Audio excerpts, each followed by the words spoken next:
Hi everyone, it's James here from TSR Jivey Talks Tech. My immersive audio learning journey is turning out to be a fast-paced one, as I'm sure you can imagine. But one thing I've learned early on is that there are some pretty massive holes in the immersive audio toolbox with regard to tools, or in this case plugins, that have been specifically written with the immersive formats in mind. Now remember, I have to say that rather than just Dolby Atmos, because there are other immersive audio formats like Auro 3D and the new yet to be released Eclipser audio format from Samsung. However, what if there were tools out there which were platform or format agnostic? What if the final delivery format didn't actually matter and the goal was to enable us creative types, be that musicians, filmmakers or other content creators, to create amazing sounding 3D audio? Well, this is where the small yet dedicated and super creative team at Portuguese company Sound Particles come in. Wait for it, this could just blow your mind.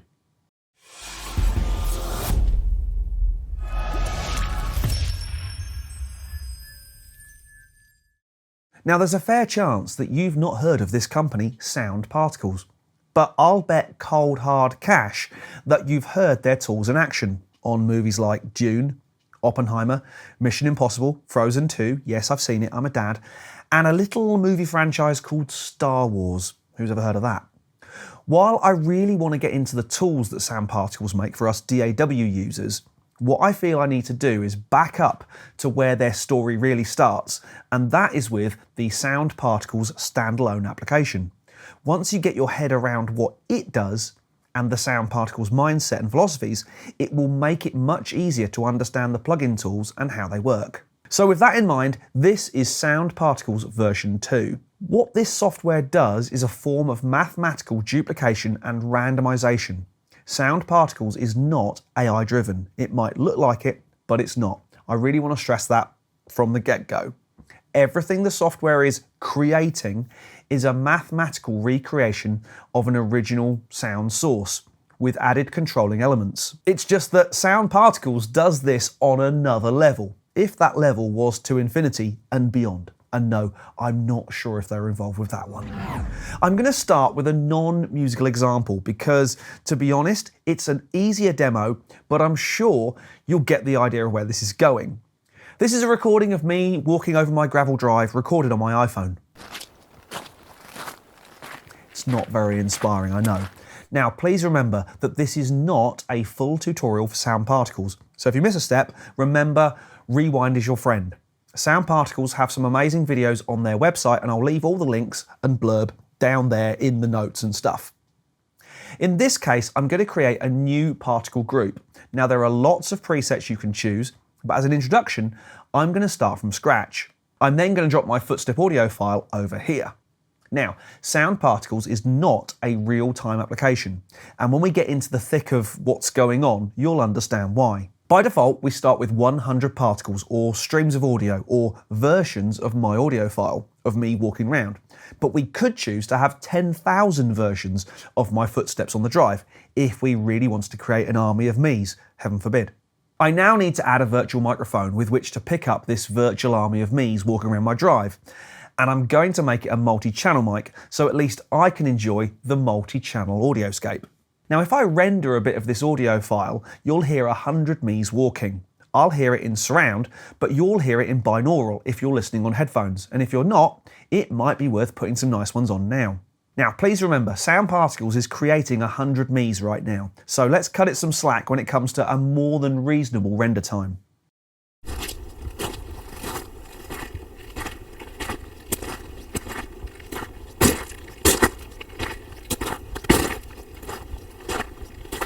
Now you're thinking that 100 me's sounds like 1 me, and you're right, it's an exact duplication 100 times, perfectly in phase with no variation.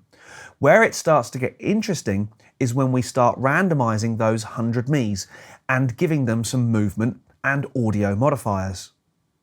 We can define the size and shape of the group and how much and how they move. We can randomize the gain or the level of the particles, the delay, do they all start and finish at the same time or together, the EQ, filters, the frequency bands, we have a granular synthesis engine, and we can randomize the time and pitch of the particles.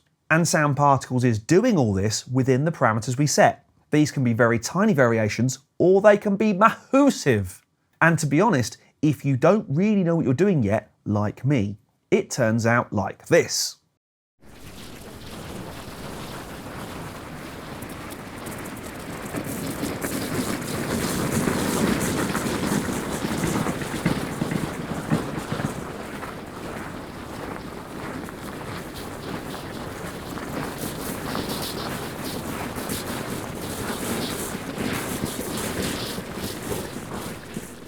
Now, of course, the more particles, the longer the render takes. But as you can see and hear, this software is amazing at generating massive effects from very humble audiophile beginnings. It's easy to see, or rather hear, where sound particles might have been used in those Hollywood blockbusters. Pod racing, anyone? So now we know a little about Sound Particles, the software, we can take a look at two Sound Particles plugins, or rather an instrument and a plugin. And we're going to start with the instrument. This is SkyDust 3D. As far as I can tell, or that I've found thus far, and I'm pretty sure the internet will correct me if I'm wrong, SkyDust 3D is the first 3D virtual instrument. And I love it. It's mad, it's bonkers, and it has more parameters for control than any other synth, be it virtual or hardware, than I've ever seen. To get up and running, we select a preset. I'm using a string pad as I want it to be just a little bit of interest in the opening section of this song. You know, the twinkly twinkly bits in the background. Now again, this is not a full tutorial on SkyDust 3D. I am far from the right person to be doing that. But here goes with the potted highlights. In the main tab, we have the presets, which we can scroll through or select by type or search through. We can also open this panel up to allow better view of the presets. Now, when it comes to complex synths like this, I am a total preset warrior, or is that warrior? I'm not sure. And there are over 500 presets and sub-presets to scroll through. But one of my favourite features on the Sound Particles plugins is the ability to roll the dice and get a random selection for effects, or in this case, synth patches. It makes it fun and can take you in new or different sonic directions that you may not have thought of. This is not AI driven in any way, again it's purely random. Next to the preset selection is the 3D viewer. This allows us to see how the particles are reacting in our synth patch. The more particles or little coloured dots, the busier or more intense, or you could say more interesting the sound. Now sometimes the more notes you play, the more particles will appear, but some patches are monophonic, meaning that only one primary pitch can be played at a time. But it can get a lot more complicated than that, which you'll see. Now here I'm running SkyDust as a 9.1.6 output instrument in a Dolby Atmos session, but SkyDust supports all formats from mono through surround and Atmos all the way up to 6th order ambisonics, which means the synth is outputting 49 channels, enough to keep most of us busy. It's worth noting that because Dolby Atmos is a full range format, meaning that all the speakers in your array should support a full frequency spectrum, SkyDust does not support your LFE channel. You can route the SkyDust output via an aux track and then feed the LFE, but there is no bass management inside SkyDust. Just worth pointing that one out. So we've found a patch we like, but we want to dig in and make some tweaks. Okay, here goes. SkyDust 3D is built around 8 oscillators. Not all have to be active at the same time, but we can have up to 8. We can, of course, change the wave type from any of these, and there are subsections as well. We can change the envelope of each oscillator with far more control than just a basic ADSR. We can change and assign its LFO, and we can have all this for all 8 oscillators. And just when you thought the starting point for this mad professor of a synth could not be any crazier, SkyDust allows you to import your own audio files as a sound source for each of the 8 oscillators. This is, of course, in addition to over 100 different waveforms which the patch can be based on. We then have filters which can be applied globally or per oscillator, and we can apply the envelope to the filters.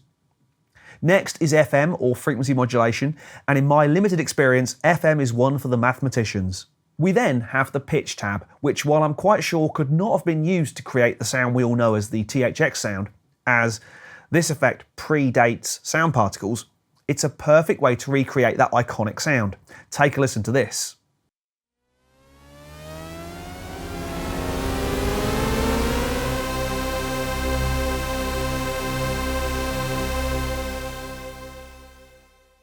That is the level of control we have with pitch. We then have the spatial tab, which allows us to direct and steer each oscillator in space. Now, one thing you may have noticed at this point is that the movement is happening front to back, left to right. So how do we steer sound up into the height channels? Well, another thing I'm rapidly learning about immersive audio is that it's driven by acronyms, and this is a good one. Vector-based amplitude panning, or VBAP, is a method for creating virtual sound sources in a sphere or 3D space. In short, when a sound moves from the left surround to the right surround, or from front to back, it can't be pushed through space. It has to move through speakers. And hence, when a particle, a sound particle if you will, is moving from front to back or from extreme left to extreme right, it actually arches over through the height speakers. The same is true for front left to rear right or rear right to front left. The sound doesn't travel through you, it travels over you. After the spatial tab, we have the arpeggiator and sequencer with 128 steps, not just 8, 16 or 32, as you might find in a normal synth. We have the effects tab with up to 4 multi-channel effects, extras because we can never have enough routing options, and finally the matrix, where we can take control of pretty much anything inside SkyDust from pretty much anything, either internally or externally. And just in case that wasn't enough control, the bottom half of the GUI shows either the keyboard, the mixer with the control over the 8 oscillators, we have macro key control, we have pads control, allowing us to control 2 parameters at once, and finally, my favourite view, spatial, so we can see what we should be hearing across all planes. Now, as you know, I'm no keyboard player, so I'm going to just scroll through some of the presets and show you what this thing can do. Then I'll add the patch that I've chosen into the track so you can hear it in context. Headphones on, everyone.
Goodbye to my pride. With the words I said out loud, I watched you run a mile as I filtered through the crowd. I risked it all. I'd still lose in this mess from the truth I confess. Oh, I do. You are still everything to me. When I'm knocking on your door, there's no closure, just a stranger that stands before. When I'm standing by you, oh, there's no closure, just a stranger that stands alone. Goodbye to those times. I think you'll agree that SkyDust 3D has an amazing amount to offer, not only those of us working in fully immersive formats, but even as a stereo synth in a conventional mix. It's incredible. I've never seen a synth with this level of control, variation and automation. I'll admit, in this case, I'm not much more than a preset warrior, but given time, I could see myself diving deep into SkyDust and getting down and dirty with far more than just the occasional preset tweak. In part 2 of this video, we're going to be diving deep into a sound particles plugin that I really want to show you, which is an amazing immersive or 3D delay called InDelay. Finally, a modulation plugin that's built for more than just stereo. So I really hope you enjoyed that. If you did, please do like, subscribe, hit the bell to be kept up to date with all things JTT. But for now, my name's James Jivey from TSR Jivey Talks Tech, and I'll see you again very soon.